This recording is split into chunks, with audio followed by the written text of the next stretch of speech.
Yo, what is going on, Senpai Squad? Welcome back to a brand new video, and today we've got the review for Chapter 5 of Samurai 8. Now, one of the biggest criticisms I see regarding Samurai 8 right now is actually generally one of my favourite parts of the entire series, and that is the pacing of it. I see a lot of people complaining that, oh, it's going so slow, there's not been any threat, no nothing, rah, rah, rah. And I'm thinking, with 5 chapters in, that's 5 chapters. In terms of anime, that is literally 2 episodes, maybe 2.5 episodes in, okay? Find me an anime where after 2.5 episodes, we're already familiar with the power system, we've got a full main cast, we've got the main bad guy, we've had a big fight, blah, blah, the series ended, you know? Find me an anime like that, okay?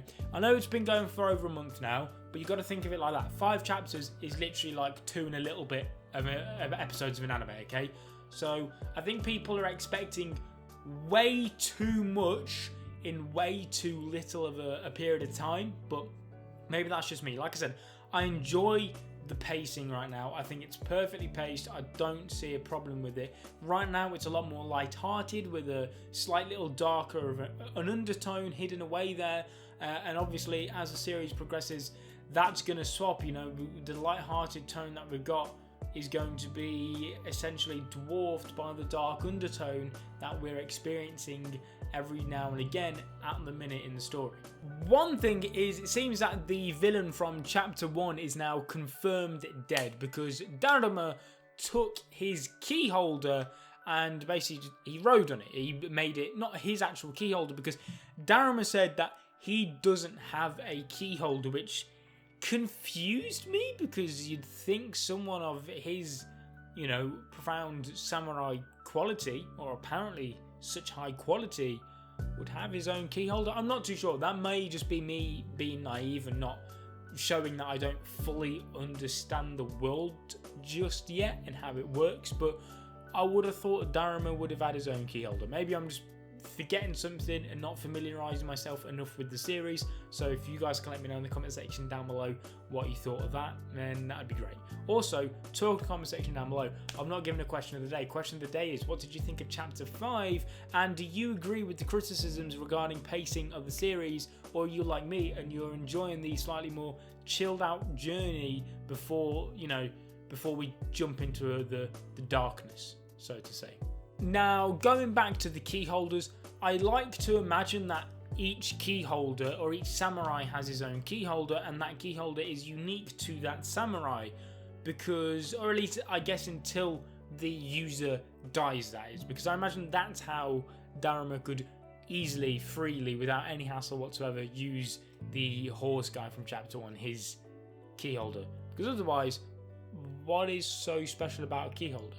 I'd like to think that a key holder is something special, unique, personal to a samurai to go along this journey, because if you can just keep swapping out your key holders, I don't know, I feel as though it loses some value amongst them. Now, ever since they were first shown in the series, I thought the whole like soul samurai katana type thing, I thought they were incredible. I loved them. I thought just the idea of it, the design, everything was just cool. It was like a Japanese samurai lightsaber.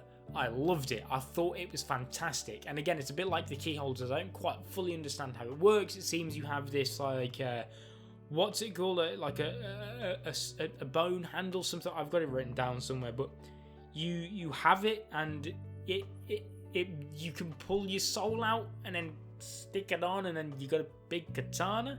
I don't know, it's a bit weird. Like I said, I'm still trying to familiarize myself with the series. This is why I can't wait for the anime, because usually animes, it just helps you picture the world a little bit better.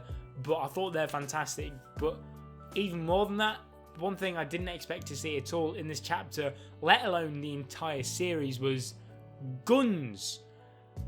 Samurai guns. It went from like a sci-fi Japanese samurai manga to some sort of like sci-fi American western.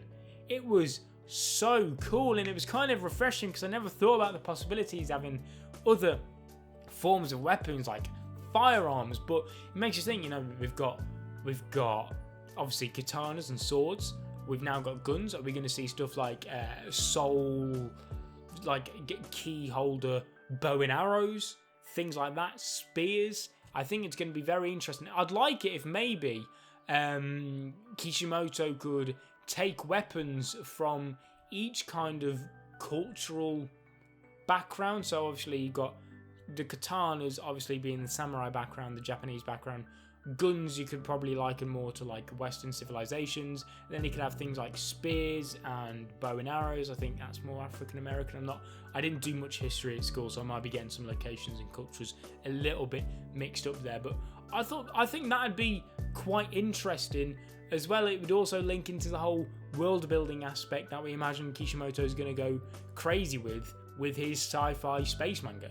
But the last thing I want to comment on, and the only criticism I've got, and I finally found out they were called a handle bone, that's what the handle was called, but we got this last page of the chapter, and the dialogue regarding the handle bone, just to me, seemed completely pointless. Basically, you've got Daruma saying, you can't be a proper samurai, or blah blah blah, without a handle bone. So, here's your handle bone.